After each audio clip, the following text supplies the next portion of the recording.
I have just been meeting with my national security team on today's tragic events in the Middle East, and I would like to make a brief statement. First, as you know, an explosion claimed the lives of at least 4 sailors on one of our naval vessels, the U.S.S. Cole, this morning. Many were injured, a number are still missing. They were simply doing their duty. The ship was refueling in a port in Yemen while en route to the Persian Gulf. We are rushing medical assistance to the scene, and our prayers are with the families who have lost their loved ones or are still awaiting news. If, as it now appears, this was an act of terrorism, it was a despicable and cowardly act. We will find out who was responsible and hold them accountable. If their intention was to deter us from our mission of promoting peace and security in the Middle East, they will fail utterly. I have directed the Department of Defense, the FBI, and the State Department to send officials to Yemen to begin the investigation. Secretary Albright has spoken with President Saleh of Yemen, and we expect to work closely with his government to that effect. Our military forces and our embassies in the region have been on heightened state of alert for some time now. I have ordered our ships in the region to pull out of port and our land forces to increase their security.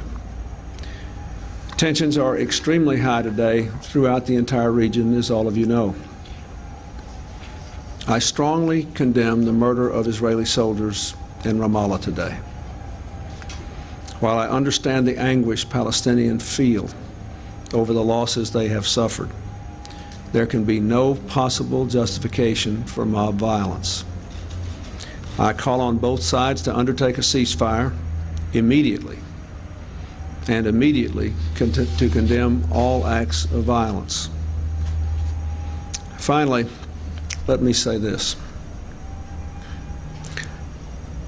The Israeli-Palestinian conflict is one of the greatest tragedies and most difficult problems of our time, but it can be solved.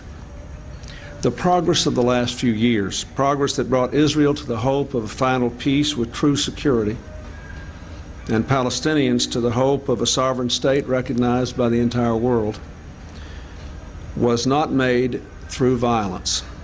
It happened because both sides sat down together, negotiated, and slowly built up the trust that violence destroys. Now is the time to stop the bloodshed, to restore calm, to return to dialogue, and ultimately to the negotiating table. The alternative to the peace process is now no longer merely hypothetical. It is unfolding today before our very eyes.